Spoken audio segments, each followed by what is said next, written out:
In the next 15 months, all of the outer planets are going to be changing sign. But if you add in the dwarf planets, I can't find a time in history when that's happened. We also have a conjunction at the most important degree in the zodiac, the creator degree. That hasn't happened for over 12,000 years. The peak is happening this year, so it will be turbulent, it will be fast, it will be dynamic. We really are shifting to a very different state of being, a very different reality. Linear time density is dissolving. Our chromosomes were changed by galactic beings. Now, our 24th chromosome is coming back online, which will open up our multidimensionality in a way we've never known it before. We are in paradigm-shattering times. I'd already intuited from the astrology that there would be some literal metamorphosis for us as humanity. We're on an accelerated ascension path. It's undeniable, this is put it like that. The closest I can get to is ancient Lemuria, because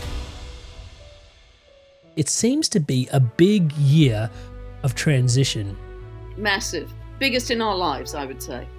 There are just so many convergences, I think, whether you're looking at huge cycles of time, the end of the precessional cycle, 24,000 years, whether you're looking at the fact that the Earth is moving through the galactic current sheet, that only happens every 12,000 years, give or take 500, the fact that we're at the end of the descending Yuga cycle, which is also 12,000 years, the fact that Kali Yuga, the Age of Darkness, is going to end, according to Bibu Dev Misra, who's a great scholar with this, in March, in 2 months' time. Whether you're looking at solar cycles, which are smaller, 11 to 12 year cycles, we're at the peak of solar cycle 25. Whether you're looking at the fact that in the next 15 months, all of the outer planets are going to be changing sign. That hasn't happened for 300 years. But if you add in the dwarf planets that are changing sign, the deep space planets, I can't find a time in history when that's happened. We also have a conjunction between Saturn and Neptune at 0 of Aries, the most important degree in the zodiac, the creator degree, the very first beginning. That hasn't happened for over 12,000 years at 0 degrees of Aries. So, you start to put, and many more. So you start to put all of these layers together, these convergences, and it just becomes quite mind-blowing. And then you've also got the game changers. Like I think we're going to have a lot more galactic connection. That's indicated in the astrology. We also are going through, I think, a huge biological shift to become what's called the new human or the future human. That's another huge game changer, which again is unique in our history as humanity. So, you put together all of these things and they're all converging principally in 2025. This is really quite remarkable. So the peak is happening this year. So it will be turbulent, it will be fast, it will be dynamic, it will be at times chaotic. It's got whitewater rafting through all of these changes. But it's very exciting because we really are shifting to a very different state of being, a very different reality. But it's us that makes it happen. It's us that makes it happen. And we have more of a blank slate, I think, than we have ever had before, because in our lives, there was a very, predictable, you'd go to school, you'd go to college, you'd meet someone, you'd get married, you'd get a good job, you'd have kids, you'd have a house. It was a pretty predictable kind of life map. That's up for grabs now. It's not going to be that way in future. It's going to be very different. And so all of these things, almost every aspect of our life is changing all at once, both individually and collectively. And so you can look at that as kind of, that's a really, really big scary thing, and very destabilizing. Or you can say, we're on the ride of our lives. This is so exciting. We came for this. Our souls chose to be here for this moment. We have front row seats of what's going to unfold as the new human. It's really fascinating as well because I've been through some shifts and we were talking about them recently, and I can feel the frequency of nervousness in my field. Sometimes I can feel like, I'm nervous about what's next. And I literally have been playing this game because we've got Paul Check coming up on the podcast tomorrow morning, and he's got this really beautiful yin and yang coin that he has, and he's handmade it a little bit, and it's got this certain weight to it. And he does this game with himself where one side's black and the other side's white, and he literally just flips it over, and he uses it as a neurological remapping tool.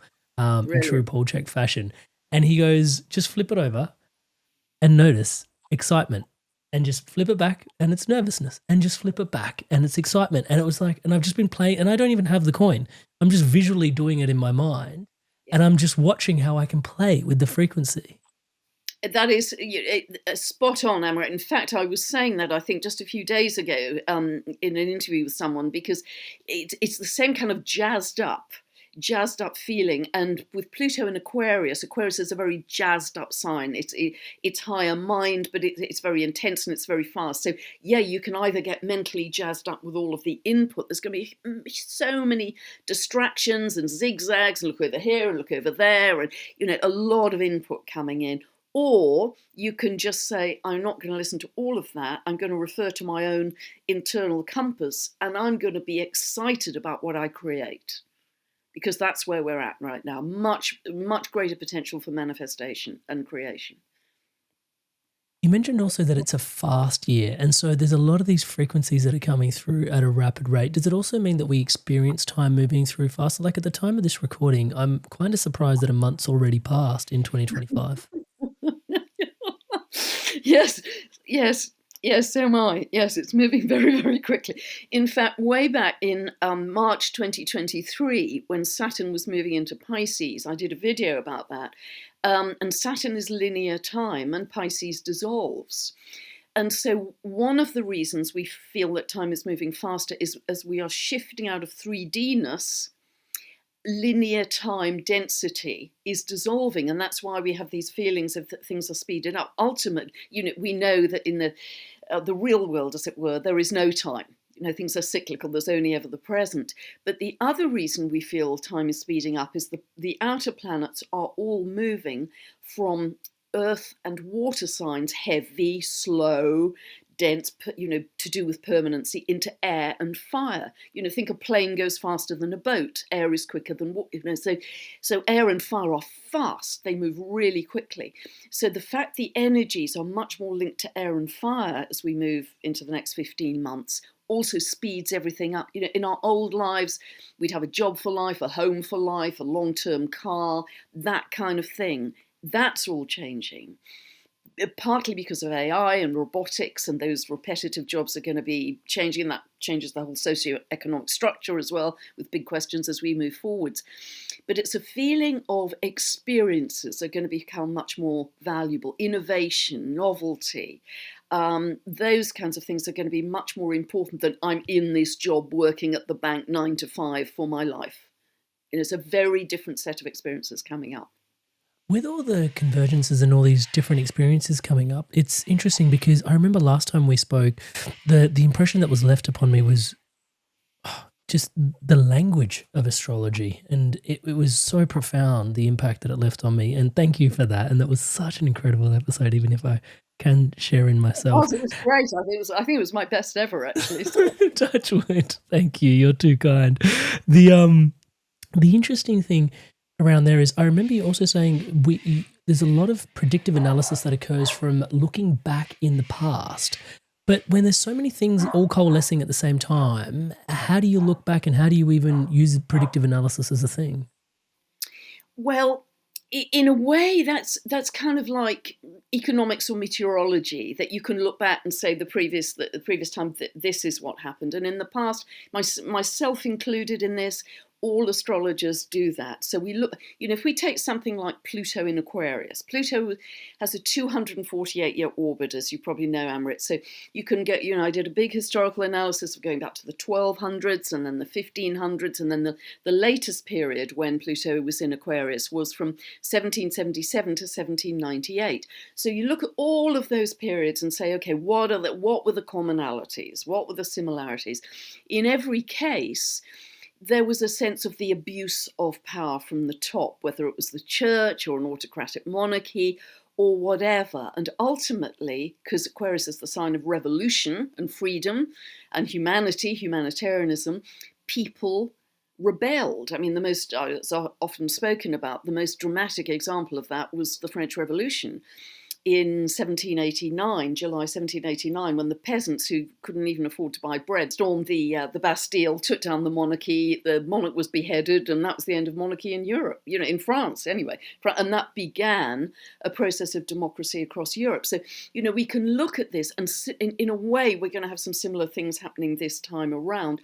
But because other things are happening. It isn't just same old, same old. We're going to have a lot more galactic connection. That's happening already, a lot more galactic communication. There's some beautiful examples of that. We're galactic beings as well. We're reuniting with our galactic family. We are changing biologically. That hasn't happened in many, many lifetimes, but I think possibly ever to the degree it's going to happen this time around. So yes, you can look back to old cycles and take the themes of those, which I've done, and say, let us make an intelligent, educated guess to what's going to happen in today's society. But because you've got the game changers, you're dealing with a different landscape now. And you've got to take those into account. And they're unknowns, in a way. They're complete unknowns for an astrologer, because we haven't done this before. So that's exciting. It's exciting. It's fascinating as well.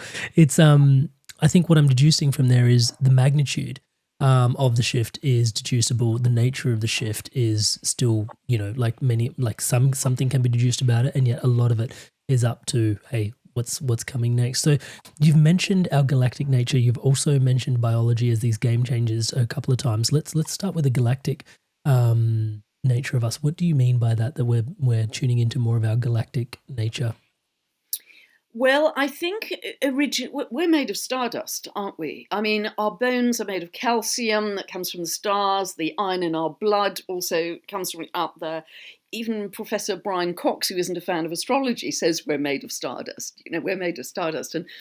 And many gifted people channel galactic beings, etc. And I had a wonderful conversation about 10 days ago with a gentleman called Dr. David Clements, who was originally a professional theoretical physicist, specialized in string theory. Then he started to receive communication from galactic beings who have guided him with his physics knowledge, weave that together to produce some amazing regenerative technologies. But he just chats to his galactic connections. He calls them the team on a moment by moment basis. So gifted people like that are showing us where we're going to be headed. But also, as I understand from listening to Greg Braden, who talks about this, also Cryon talks about this, that about 200,000 years ago, our chromosomes were changed by galactic beings, and chromosome 2 and chromosome 7 were spliced together to leave us with 23 chromosomes. And that made us more human, but it reduced our sense of multidimensionality. Now, our 24th chromosome is coming back online, which will open up our multidimensionality in a way we've never known it before. So we are shifting from density as a being, a human being, into our much greater sense of galactic reconnection and remembrance, with this sense of I can shift between dimensions, I can just flow. And increasingly, as we move forwards, we're going to understand that our future is so much more malleable. And what I'm really, and I've been banging on about this forever, about the way I look at astrology, because I think there's still a strong sense of fate with astrology. People come to astrologers, okay, what are the planets doing to me? And what's going to happen? What are your predictions for 2025? What are your predictions for 2026? But actually, more and more than we ever have, we are creating the future. And I think we're going to learn this to a greater extent. That I've often talked about our birth chart is like a unique sheet of music, and it gives us the pattern. It doesn't give us the frequency. It doesn't give us. We have latitude with free will. We can butcher it with a couple of tin spoons, and we can have the plate with a London Philharmonic and have a big and magnificent life. Or it's like modelling clay. It's like modelling clay. So it's just they give us the raw ingredients of the pattern, but not the latitude to which we'll live it. And I think more and more we will start to see the planets as energy, as particular archetypes and qualities of energy with which we mould our lives and our future. So what I'm hoping to do, as I was writing about this back in 2013, but I haven't stopped banging that drum, so that we are the powerhouse.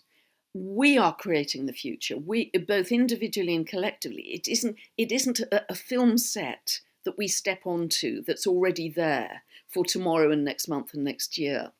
So I'm trying not to make predictions, because actually this conversation we're having right now, Amrit, is changing our tomorrows. That stuff trips me out. But we are, aren't we? Every thought, every emotion, every choice, we know it's changing our biology. So much work on the molecules of emotion by Candace Pert, groundbreaking, but we know all this stuff. But it's actually changing the timeline for tomorrow. We are the power. We are the power. One of the fascinating, quantum, you have a chat to some of these people that come on and have on the podcast and then chat to us about the quantum. Every time you think about your future, you've altered it. Yeah. Yeah. And 100%. It's like, can you not do that to me? Like that just says Woo, that's scary. But we are going to, absolutely, we're going to be discovering our power again, rediscovering our power. And that's what's exciting. And it won't be in a kind of, well, for some, there may be, because I think we're going to see a lot of revolution this year. But I'd like to guide people not towards violence, but towards sovereignty. Sovereignty, autonomy, recognizing how much power you have as a creator and a manifester. Quietly, peacefully, lovingly, coming from the heart. You don't have to be all shouty out there. And the power of that, we are barely beginning to remember, but we will start to remember it much more this year. There's a piece in there that you mentioned that implies that we're getting more and more of our potentially psychic or for sure, these sort of ESP sort of abilities. Do you think more and more of that is coming online for people? 100%.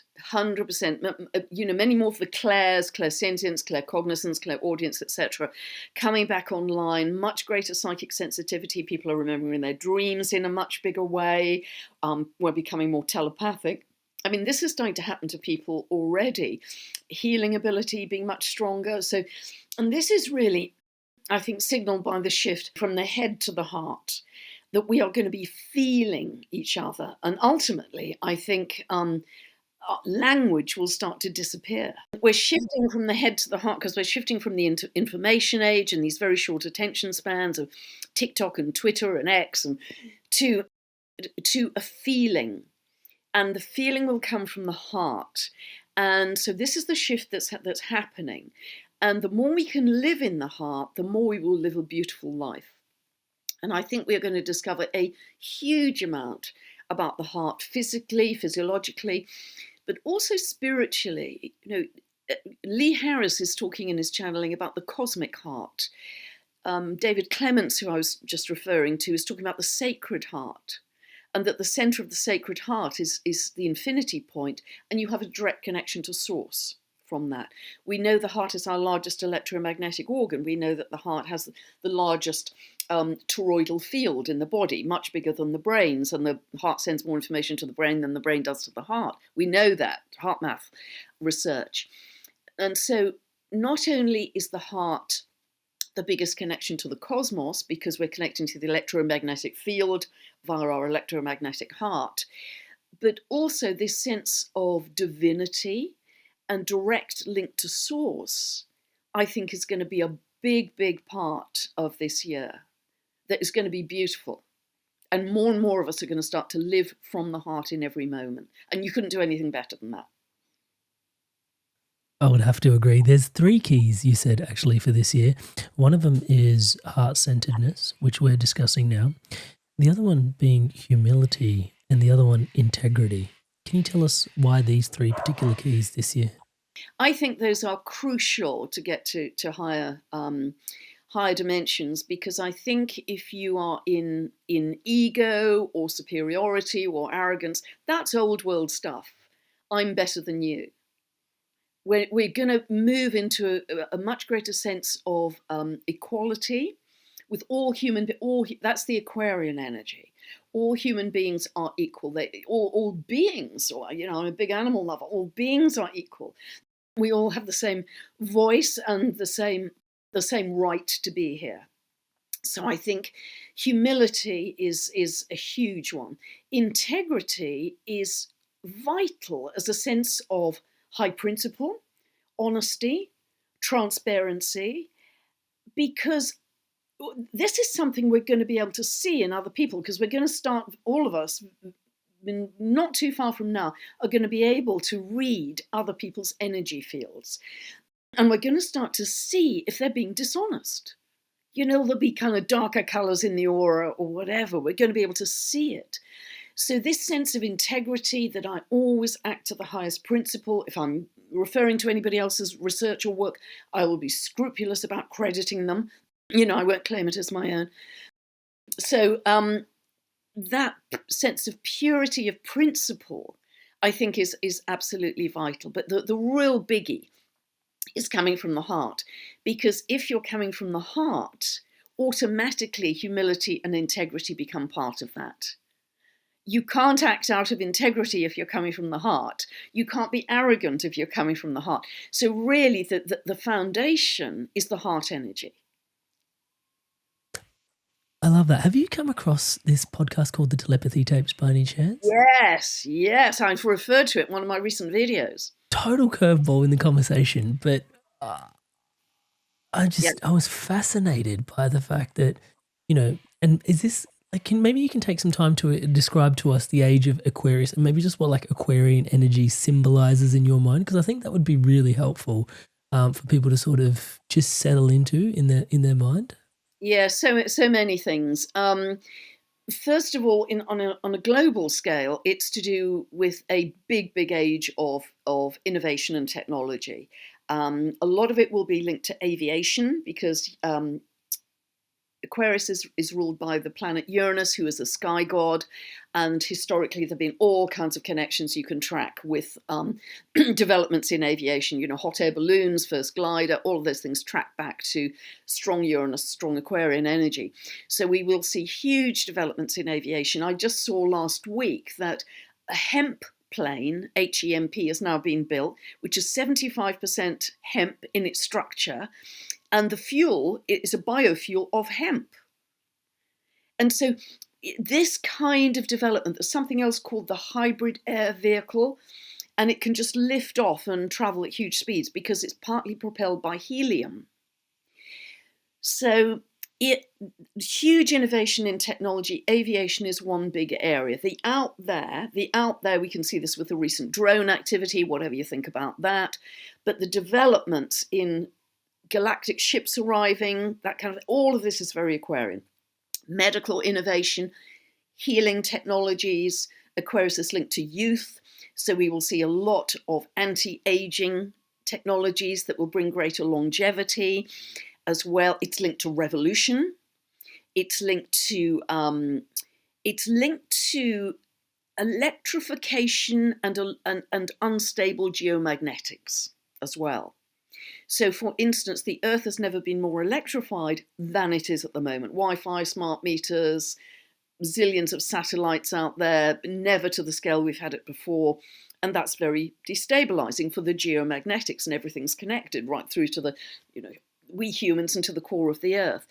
So that is going to become a big issue in the coming years as Pluto stays in Aquarius until January 2044. It's also connected to, revolution, as I've said, every time you track back in history, there have been huge revolutions. Last time, French Revolution, as I said, American Revolution, beginning of the Industrial Revolution. So we are going to see a lot of revolutionary energy across Europe, across the world, because it appears that governments are becoming more right-wing. It appears that they're becoming more autocratic. But it's because the old order is getting louder but more hollow. And people are going to start to push back. So we're going to see a lot of that. It's linked to youth, as I say, and genius. Out-of-the-box ideas ahead of their time. And it's also linked to people who have been kind of pushed to the periphery, who aren't mainstream, who don't fit in with the mainstream. And so often you get these kind of crazy genius people who just couldn't fit in. This is their time. And on a daily basis, often several times a day, I'm doing this on Facebook actually, I'm posting innovations from young people, often school children of 12 years old, who are developing these incredible innovations where they're taking vegetable waste or coconut husks or whatever and turning them into something incredible. as packaging or fuel, free fuel. I mean, just mind-blowing stuff. And I'm doing that on a daily basis to say to me, another great innovation. So with the telepathy tape, Pluto in Aquarius is very linked to a period of paradigm-shattering discoveries and events. One of the previous times in the 1500s was when Copernicus discovered his heliocentric theory, that the Earth went around the sun, not the other way around. That was paradigm shattering, the average bloke in the street. So we are in paradigm shattering times. Now, I think Veda Austin's work is paradigm shattering. The telepathy tapes are paradigm shattering. So for those of you who haven't heard about these, this was started, I think, by an American female psychiatrist who was working with largely non-verbal, severely autistic people, young people, and she was discovering they were absolutely genius and extremely telepathic. Dr. Powell. Yeah. So she was dismissed, of course, and struck off. And but a film director became very interested in this whole project, and she has produced the telepathy tapes, which are a series of very stringent tests where the young telepathic autistic young person, there's no way they could cheat. There's no way they could see what they're being tested on. And you've got to listen. Everybody out there has got to listen to them if you haven't already. They're free to find on the internet, online. And it is stunning, the level of genius with these severely autistic people. And they can communicate with each other across a kind of web globally. They can often speak several languages, do advanced algebra. My favourite of those was the telepathic parrot, actually. In episode 6, I don't know if you heard that one, the telepathic parrot. It's insane. That racked me up. That was a study that Rupert Sheldrake did. He flew all the way to America to study this telepathic parrot, which just touched my heart, actually. But so that is a great example of Aquarian energy, because it's genius, it's youth, it's don't fit, it's shoved to the edge of society, put in homes, drugged, you don't fit, and yet they are coming to blossom just as Pluto has moved fully into Aquarius in the first couple of months. So it's beautiful. Oh, please continue. Sorry, I didn't mean to interrupt. No. It's just beautiful to see that more and more these people who are considered kind of oddball are going to be revered. And they're calling these young autistic people, that they are our teachers, and they're calling them savants, wise people. And these are the people, increasingly, the young people, the innovators, the progressives, are going to be the visionaries. These are going to be the people who are our leaders, not in I'm telling you what to do, top-down way, but they're going to be people grouping around them who say, I want to help that. I want to do that thing with you because I love your idea. And so that's the way society is going to move. So Capricorn energy, when Pluto was been in Capricorn from 2008 until very recently, last year it moved out in November, that was the old greybeards, because it's ruled by Saturn, which is old age. So that was the old greybeards and the unequal structure, and we're telling you what to do and rules and regulations. We're done with that. We are done with that. So it will be a much more grassroots up type of society as we move forward. So we're going to be, communities will be very strong, people getting together in community, either living in community and growing food, or even connecting online to find a tribe. Finding your family of frequency will become more important than it's ever done. Have I accidentally stumbled us into the next point where you were talking about the biological shifts that were coming as well? Are we there in this conversation right now? Yeah, for sure. Yeah. I'm getting very excited about this because I've sort of been anticipating this with all of the astrology. There's a particular, in fact, I did a video called Metamorphosis for Humanity, ? And I presented it last autumn in Glastonbury. I was doing a retreat with Veda Austin, which was just pure delight to spend time with her. She's an angel. And because I'm starting to look, as you probably know, Amrit, much more at the dwarf planets. And there's a very powerful configuration right now, astrologically, which will continue for the next few years because these are all slow-moving planets, between Pluto, which is a 248-year cycle, square to a dwarf planet called Haumea, so 90 degrees to a dwarf planet called Haumea. Let me talk about Haumea for a minute. Haumea is she's linked to the goddess of fertility, linked to Hawaiian goddess of fertility. She is able to birth babies from all over her body, not just the normal places. She can regenerate herself from an old crone to a young maiden. She's able just to summon wild food from the land and seafood, and even if the land and the seas have been laid waste, that she's an incredibly regenerative principle. So she's a great symbol for New Earth. So even before I heard about the 24th chromosome and Richard Rudd with his dragonfly, gene key 55, and Lee Harris talking about the new biology as well, and other people popping up, I'd already spotted this in the astrology, firstly with Haumea. Also, Pluto is going to be in aspect, and Haumea are going to be in aspect. They're like a wonky triangle, really, to the furthest out dwarf planet we know, called Sedna. And Sedna is really linked to the goddess of the Arctic seas, the deep seas. And she has an 11,400-year orbit. She's coming to her closest point to the Earth. It won't be exactly at the closest point until 2075, but that's a drop in the bucket if you've got an 11,400-year orbit.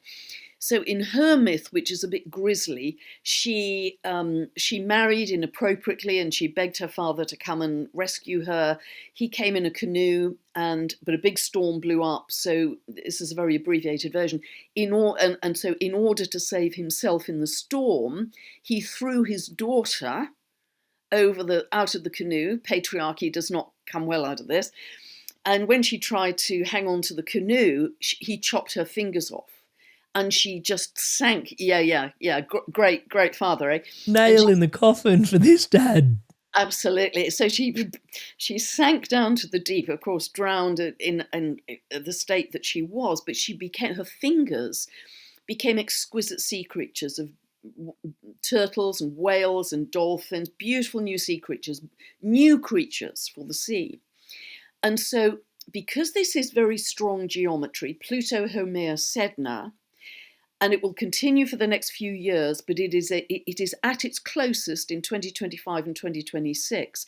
I'd already intuited from the astrology that there would be some literal metamorphosis, not just a transformation, but a metamorphosis, a change in state for us as humanity. And I was getting that very clearly from the astrology, just from those three orbiting bodies. Because for Haumea and Sedna, they could completely change their state. And so I was thinking, okay, my antennae are now alert to what is going to be happening in spirituality, in science, in medicine, to feed me the information that's going, because I always know from the astrology, it will give me accurate symbolism that I then start to see manifesting in the world. I just trust it so much. And so now that was within a few months, we're starting to see indications of that happening. And with Richard Rudds, and I've interviewed him about this, that beautiful gene key 55, sort of myth of the dragonfly and how it goes from a kind of grey, boring predator water nymph underwater to this iridescent, beautiful creature of the air. That is the kind of scale of, and he's talking about this very widely now, that is the scale of the metamorphosis of the change for humanity. And Richard is also seeing this. I think Richard is seeing it. We had a conversation about this online. He's seeing it as 2027. I'm really seeing a lot of the big. Well, we're in it now. I mean, you can't push the butterfly button to the caterpillar. You can't push the oak tree button to the acorn. We're in that process of metamorphosis already. It's begun, and I'm seeing the big year of transformation and transition as being this one, 2025. It settles more in 2026 because all of the planets will have moved into their new signs. So it settles, won't have as much back and forth and turbulence. And certainly by 2027, I think we'll be in a very different place from where we are right now. I mean, that the speed of this is remarkable because we're on an accelerated ascension path now. And humanity has created this. Humanity, through raising our consciousness, has accelerated that ascension path. We've called this in. Yeah, for sure. So people beat me up for being too positive. You shouldn't be so positive. They do. They beat me up. It's outrageous that you're so positive. And it isn't that I don't have a massive heart for the horrors that are going on in the world. I've been in tears with emails people have sent me from the Californian fires and obviously the wars. It is unimaginable that this is still, these extremes are still happening in our world. But it doesn't help me or the collective if I just dive into the horror of it, because that takes my frequency right down. I feel it deeply, and we all feel huge compassion. In fact, it will birth a great deal of compassion for humanity. But because our focus is our superpower, as the wonderful Buddhist author Paul Levy says, our focus is our superpower. If I focus on the world I would love to see, everybody happy, nobody hungry, everybody joyous, grateful, living in peace, shimmer. Everything is in heightened, shimmering life force. We can communicate with trees and animals and plants.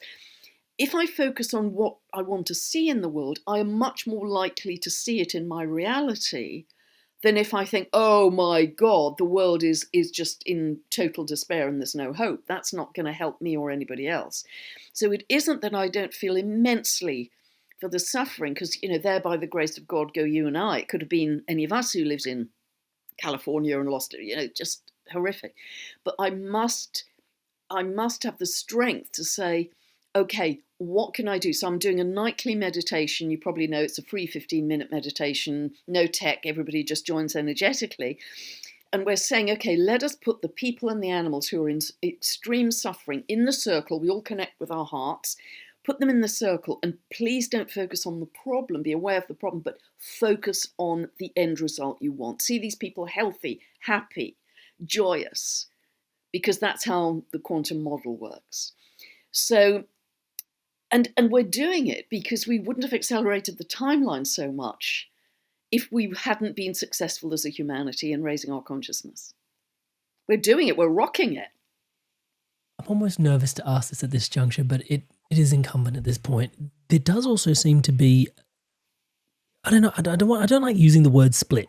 I've got an aversion to the word split, but it does seem like there are two distinct timelines that are opening up at this particular juncture in time. Can you elaborate upon that, please? I hate using the word split. I'm sorry for doing that in this conversation. The analogy I've used a lot, Amrit, and this may help, is we're at an airport, one group of people are on fast track, the other have chosen fast track, the other have chosen slow track, and that doesn't mean to say that that's a judgment of fast track is better. In fact, fast track may be the route where people take the more synthetic technological AI route because they see it as a shortcut. They can get the virtual reality goggles or whatever, and they can jump into multidimensionality, apparently. That may be seen as the quick route. And what are you slow coaches over there doing?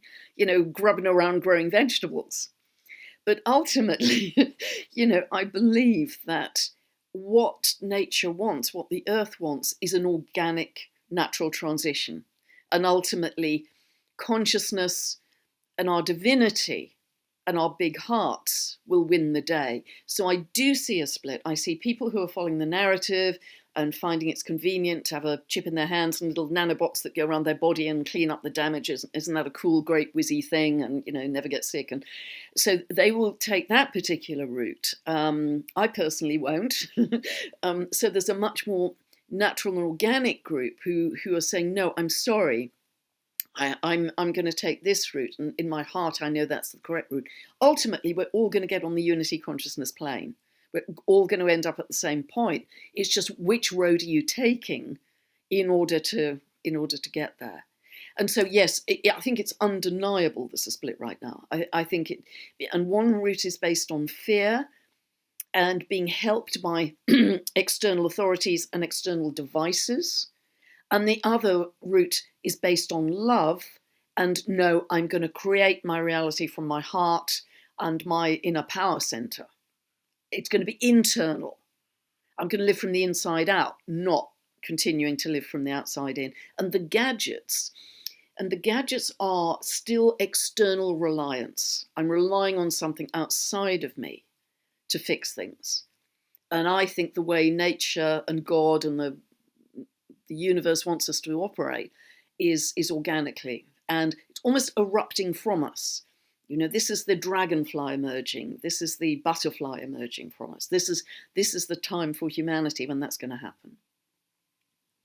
Yeah, I've heard various different spiritual teachers caution against this chipping technology that's coming our way, and like you said, it probably brings with it a lot of 3D benefits, but it's just the immediate benefits, and then there's just potentially downstream consequences that after you may not see or may not hear, seems to be the consensus.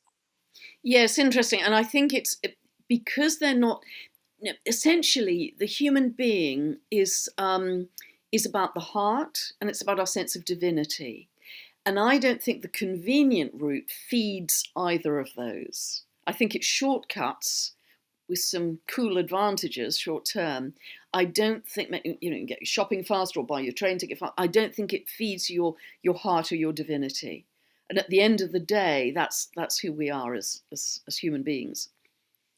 There's a level of discernment there that's incumbent upon us to some degree, because it feels like with Aquarius, you earlier in the conversation did mention innovation being nigh, but then at the same time it does require, and maybe this is again where the heart really comes into it, but there seems to be a level of discernment that is our responsibility.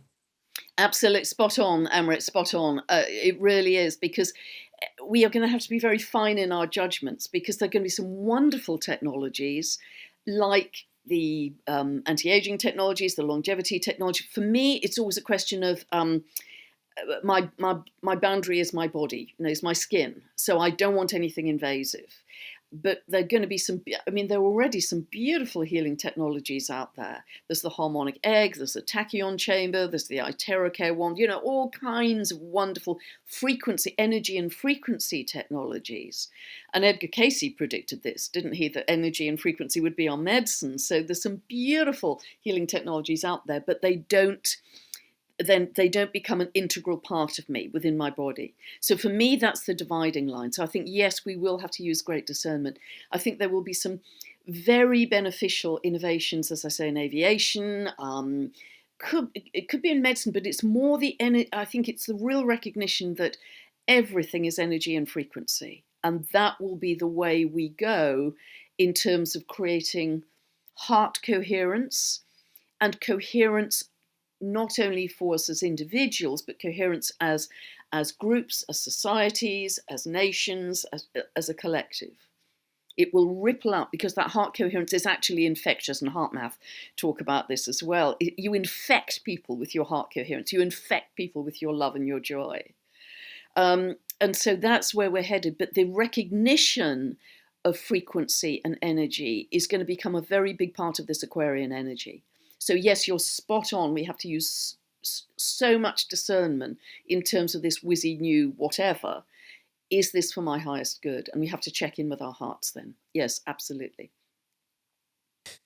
It's interesting because here on one level, it seems like you mentioned before 2027 is really where we land somewhere, it seems. And 2026, potentially, maybe we just get a grapple hold then. 2025, again, back to the beginning of the conversation, the year of the transition, I guess. You also mentioned at some point we're switching from earth and water, which are a bit more, well, my dosha is earth, so so I can probably say it comfortably. A bit more stagnant, a bit more, Rastafarian, let's just call it that. And yeah, but then as we're moving into something a bit more, more wind and more fire, it's more rapido, right? And so in there, with the lack of earth and it being a year of transition, I guess questions around how do we support ourselves during this particular time, in your opinion? Yeah, a really, really good question, Amrit. Absolutely, because there's very little Earth. We have Uranus in an Earth sign in Taurus up until July this year. It dips back at the end of the year. and then in April 2026, it moves fully into Gemini, into air. So we have very little Earth happening in the astrology. And Earth is stabilizing, but Uranus is the planet of destabilization. So we have the planet of destabilization in the only potential Earth sign we have, which is a tricky thing. So that's why I think we're going to see a lot more seismic activity this year, particularly, and next year, a lot more seismic activity. So the way we find stability is, I just think it's such simple stuff that we develop very simple daily practices, whether it's grounding, bare feet on the grass, bare feet on the earth. If you live in the UK, I know that isn't a great option with our winter right now, but as often as you can, bare feet on the grass, bare feet on the earth, breath work, candle gazing, hugging a tree, just imagining that you have this radio dial in your solar plexus and you are operating from there. And I did a 10-minute video on my YouTube channel called the Yogic Belly Breath, which is incredibly simple. How it's a yogic breath, you just drop your breath into your belly and slow and deepen the breathing. And that is incredibly grounding, incredibly calming. And you're changing your physiology and biomarkers and your blood, with every moment of doing that. Also breathing into the heart, imagining that your heart is your lung, as it were, breathing in and out of the heart. That is very grounding. So I think there are many incredibly simple ways that we can ground. Being in nature as often as you can. Being in nature, meditating, breath work, yoga is another great one, Tai Chi, Qigong, all very good grounding practices. But it doesn't have to be complicated. I'm a very simple being.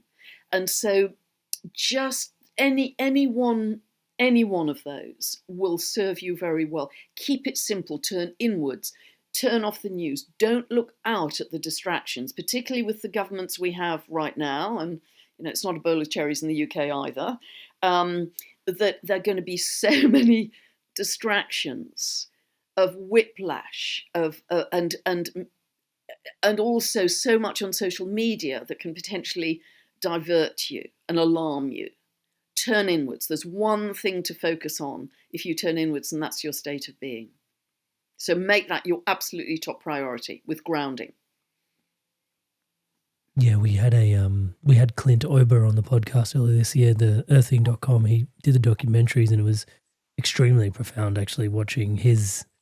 Again, sometimes you just watch it like people's journeys and the myth that they're living out in their archetype. Like he was an electrician and then was raised by Indians and then came to grounding and earthing, and you're like, dude, are you serious right now? Like, this is just beyond perfect. One of the key things in there that you're espousing is the simplicity. And again, I couldn't help but reflect on, just that coin that I was visually sort of flipping in my mind as well, from going from nervous to excitement, nervous to excitement. And it seems like you've also mentioned heart-centeredness quite a bit, and also seems our focus is key. And potentially the split that we mentioned earlier, like love seems to be this real, like it's a real time to show up, put on your rubber gloves and roll up your sleeves and focus on love, like you said. And then with transitions though, because there's so much uncertainty, fear has a natural sort of propensity to sort of creep in. And hence why I think it's especially profound that you're espousing something simple wherever possible, because I reflect back on my background as a meditation teacher. And one of the things I'd find clients doing is consistently they'd try and sit for a long period of time. It's like, an hour meditation is really good. And, they might get around to it once a week.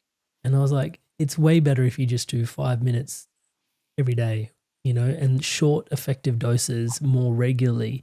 Actually, the science is have a much more profound effect on you and your grey matter, but I imagine the stuff we're talking about on your life than, long, arduous sort of one-off hits, right? Yeah, absolutely. And I will do that just several times a day. The yogic belly breath, just drop in. If I know my days are becoming too crazy with so much stuff coming in at me, I'll say, okay, just take time out. Take 3 minutes out, 5 minutes out, because otherwise I can get fritzed just with the tonnage of emails that come in at me. So that's always my antidote. And also, if I'm reading something, because people send me stuff all the time, obviously. So if I'm reading something that I know is taking my frequency down and I'm starting to go into fear, I'll just say, stop it. Just stop. How do you even know that's true? How do you know that's true? And even if it was true, we can change it, because it's almost that there are going to be lots of potential, scary timelines appearing to emerge. But I did a video called Ghosts in the Theatre some time ago. And I was talking about how there are two potential plays going on at the theatre that night. And so you go and watch the kind of promo for each of them. And one of them is a really dark, scary thing, ends horribly in lots of death. And the other is a really joyful, loving, heart-based, has a wonderful ending. But they're moving like ghosts across the stage, like thought forms across the stage. But each of the plays only takes form and starts to become a narrative and a story and take form and colour before your eyes is if you give them your attention and you turn on the spotlight in the theatre, and those ghostly forms start to manifest. And it's the same with timelines, that there are lots of potential lines which are appearing like kind of an architecture of light, sort of shimmering, but if we don't feed them with our attention, they'll just dissipate. They'll just, like a wet sparkler, they'll just dissipate and fade. Know our power with our focus, but if we give it our attention, we will make it manifest. We will make that big scary thing manifest if we give it our attention. And so that's why our focus and attention is so vital. We have to be so masterful with that, because otherwise we keep manifesting what we absolutely don't want and then blame it for giving us a hard time. It's a ridiculous circle. So we have to be much tougher about it. And it's also, I think, important to say that is the most important way we can help the collective, because if I'm looking at these, I just can't bear to look at some of the situations in the world with war, and I think, how can I help? I can't be on the ground practically. They're thousands of miles away. I can't deliver aid. How do I know money that I send is definitely going to go to the people and not to some kind of slightly dodgy organisation? What can I do to help those people thousands of miles away? Well, what I can do is I can meditate and see them in joy, in health and peace, etc. And because there are a lot of people following my meditations, and there are probably thousands of them every night doing this, that group energy is magnified. And that we can all do for free at home. We don't have to go anywhere. You don't have to pay anything. You don't have to switch on any tech. All of us, for free, can add to that beautiful energy of love and joy and peace to help the collective get out of these unimaginable horrors. I think in this century, I just can't conceive we are still doing this kind of thing. So then you can feel that you're contributing and doing something loving for the world that is really going to, and Lynn McTaggart has got 10 tons of evidence for that, and so is, Joe Dispenza. There's so much evidence out there. Doesn't need little old me to prove that to you, and people know this now. So that we can do to help the collective. It's one of the most powerful things you can do if you can't be on site helping in a practical way.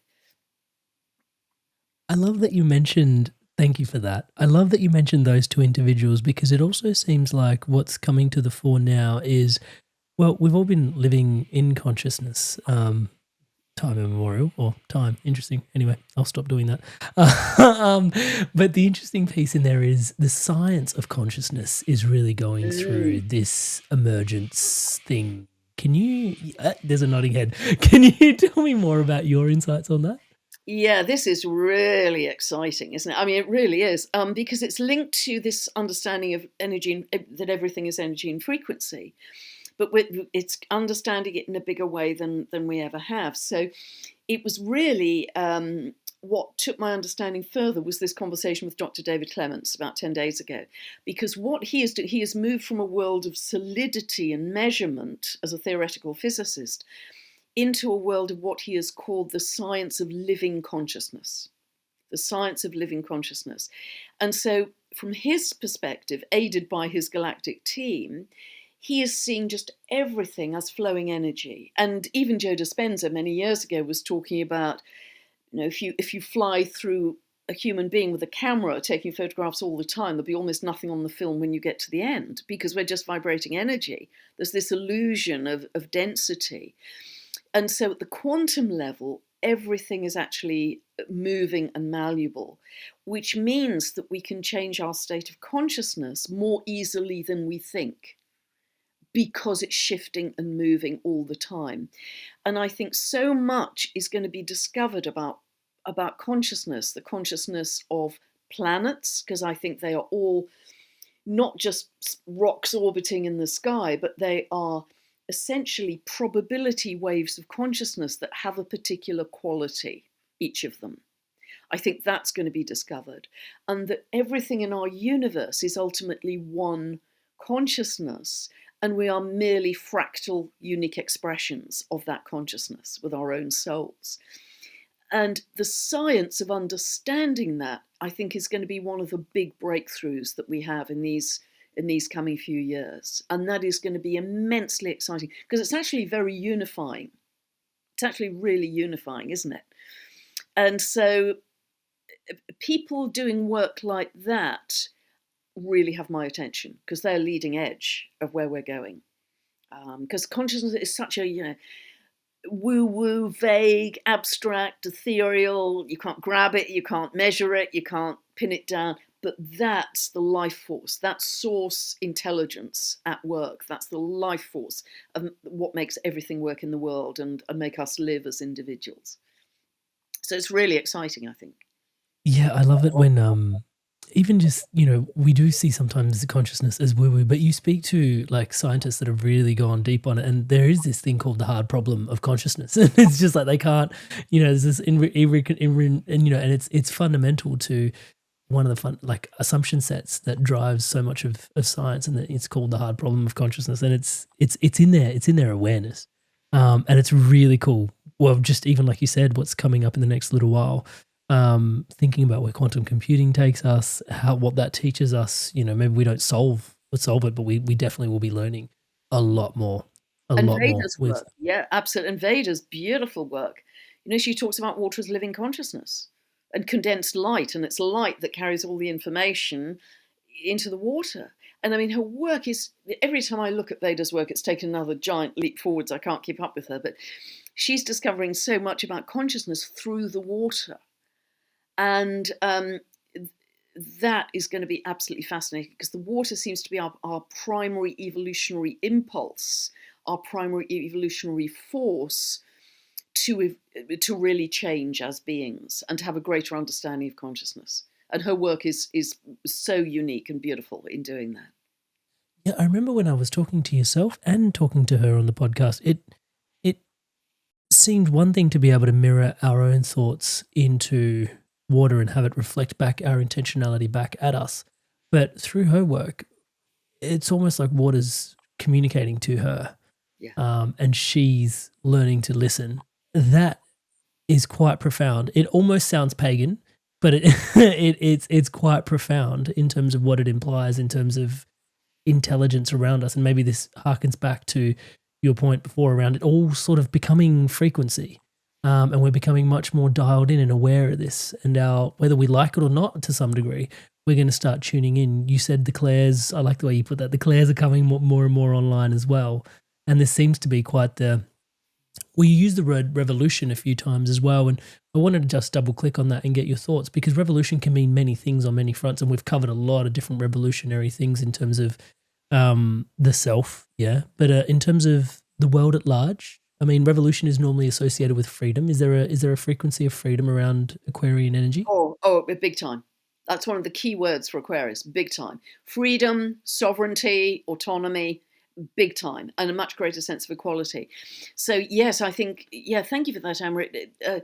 I think there's going to be revolution in a very kinetic sense on the streets in many places. I think that I see that coming up in Europe. But also it's a revolution of consciousness. Just as we've been talking, it's a revolution of consciousness in terms of our understanding. It's a revolution of love, because we're going to be understanding the importance of the heart and living from the heart in changing our reality in a beautiful way. So it's going to be a revolution in dramatic ways, but it also in beautiful ways. And they're all going to be happening at the same time at different levels with different people. But the revolution of consciousness and the understanding of it, I think, is one of the big paradigm shattering pieces that's coming down the road very quickly at us.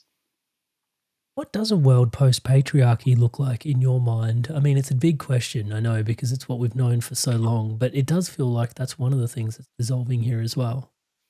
Yeah, I felt very strongly, and conversations with a few other people have sort of reinforced that the closest I can get to is ancient Lemuria.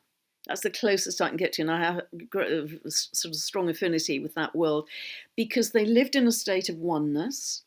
They lived in a state of being very telepathic, very beautiful healing ability, and they used to build their healing temples as crystals on the top of mountains because they knew that that was the strongest energy on the mountaintop. They didn't kill for food. They didn't eat animals. In fact, they ate very little, only once every few days from what I can understand researching it. And they had great love for each other. They lived in the light body much of the time, and this is also where we're headed as we shed density. And it was just a very abundant, loving, harmonious society. And this sense of heart coherence and harmony with all living beings, strongly connected to dolphin and whale frequency as well. It's very linked to Lemuria. So I think as we go forwards, we can use some of that as our template.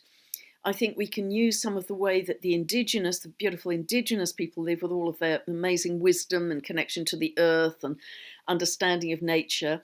And they don't use money to operate in a society. They're just one big extended family, within an indigenous tribe. I think they can teach us so much. That's another part of it. I think another part of it as well is we will see some big earth changes going forwards in the next few years. And that will mean that we see land masses at times coming up from the sea that are new for us. But they are going to have pristine earth on them. They'll be unpolluted, many of them. Primary water, we're going to discover a lot more about primary water, which is under the mantle of the earth, but is very pure, unpolluted water, very mineral rich. So I see, and it may be something to do with the melting of the glaciers and places like Greenland starting to emerge with very fertile areas, which we haven't known before because it's been under the snow.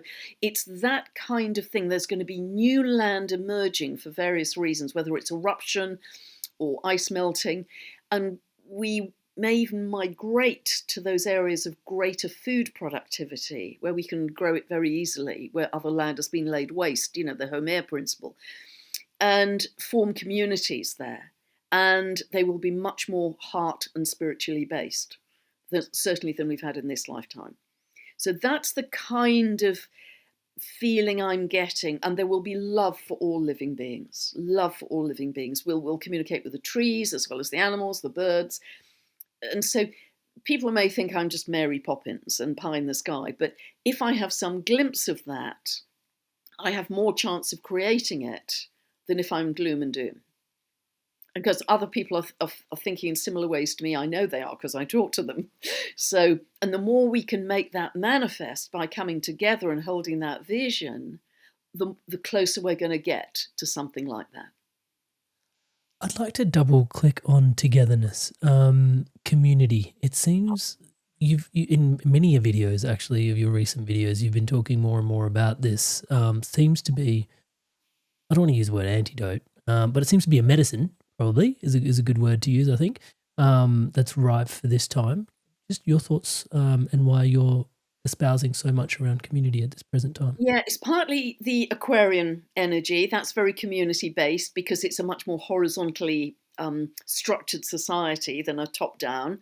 But it's also, I think, through the real challenges we've had over the last 4 or 5 years. We're very aware we've had some very big challenges.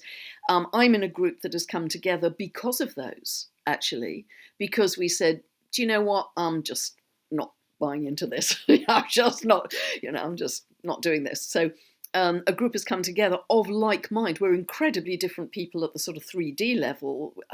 We all have very different backgrounds and ages, but nevertheless, we're on the same frequency of of really having a common understanding, and a common understanding of where we would like to take our reality. And there are groups like this all over the world, all over the world. And they're beautiful. And whether they're doing wonderful things for the environment, for nature, whether they're growing their own food, whether they just have a common view, a common worldview, and they're coming together on that basis, more and more it's going to be people opting out of what has been mainstream society because it's just not working for them anymore. It's just not working. They're not buying into that that top-down power structure. And I think when surveys are done, there's less and less trust in governments and authority figures. That is really fair. And that's completely understandable with this transition from Capricorn to Aquarius. That's absolutely to be expected.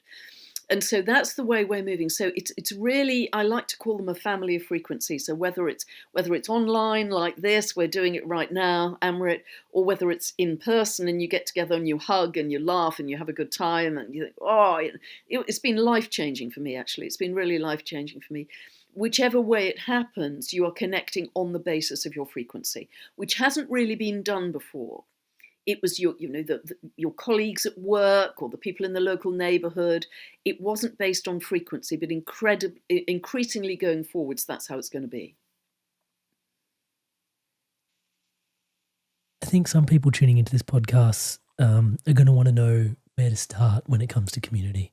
I know there's a lot of great content online, but sometimes it can feel like quite the stretch, especially in such a digital age, to reach out. Any advice for those people that are feeling a little bit more isolated than usual?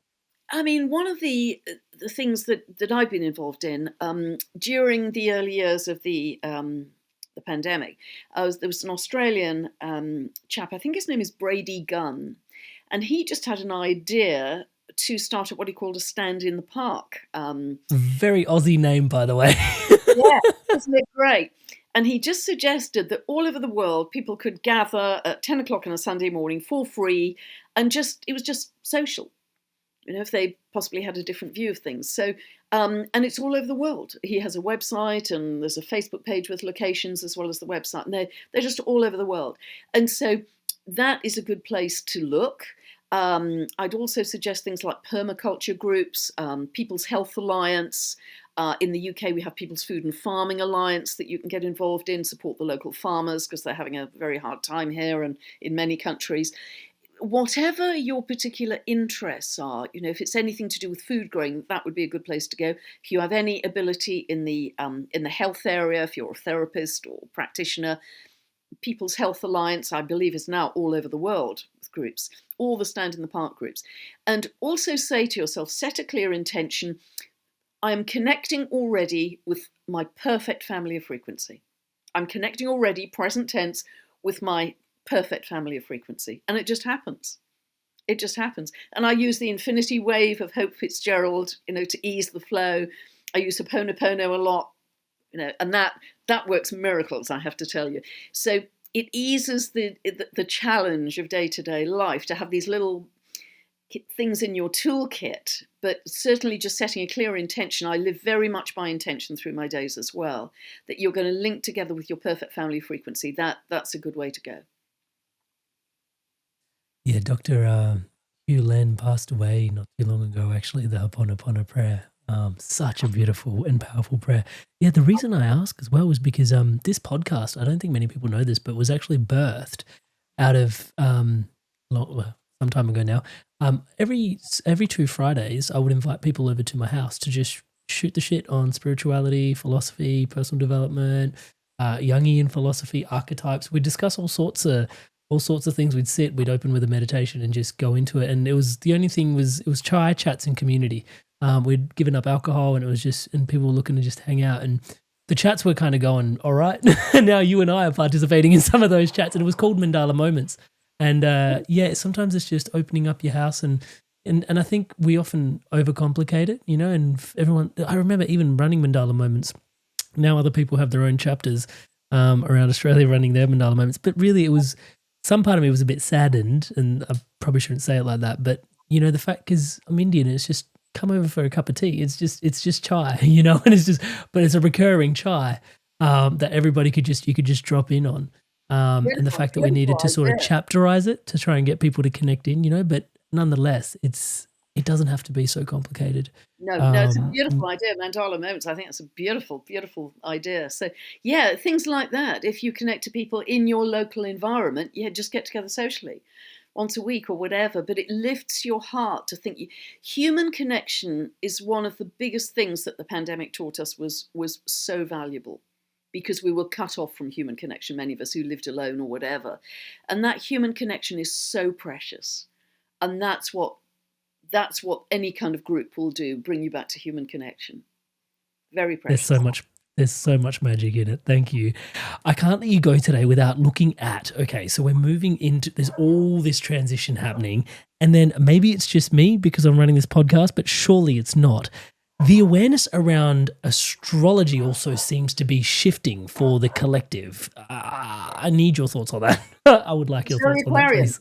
It's very Aquarian because Aquarius is linked to astrology and it's ruled by Uranus, the planet, which is also linked to astrology. So, yes, astrology will be going through a boom time. Also, frankly, because people are going to need more guidance in all of this turbulence and change and endings and beginnings, they're going to need more guidance. And there's a sense that astrology is more of a science. In terms of guidance than perhaps other things, and not to do those down. I think some beautiful, beautiful people out there doing some beautiful guidance. But astrology is seen as more of a science because it's based on the astronomy. And so, yes, I think there'll be a real blossoming of it. And I think it's important for the practitioner to have studied properly. I mean, I've been involved in astrology, taken all my qualifications for about 50 years now. And I'm still learning. I'm still a student of astrology. So you can't do a weekend course and kind of wing it. It's just too vast. It's just too complicated. And also with the dwarf planets, I'm learning more all the time about more of the out there. And it's getting further and further out there. So I think being properly qualified in your language and understanding is really, really important because I see a lot of things on social media where I'm thinking, I'm not so sure. I'm not so sure. So because you have great spiritual responsibility, I think, as an astrologer, because people really do listen to your words, and words are weapons. And so I just have a great sense of spiritual responsibilities. But yes, astrology will become a much bigger area of study and practice during the next 19 years for sure with Pluto in Aquarius. Yes, for sure. And it does offer wonderful guidance. It's extremely practical.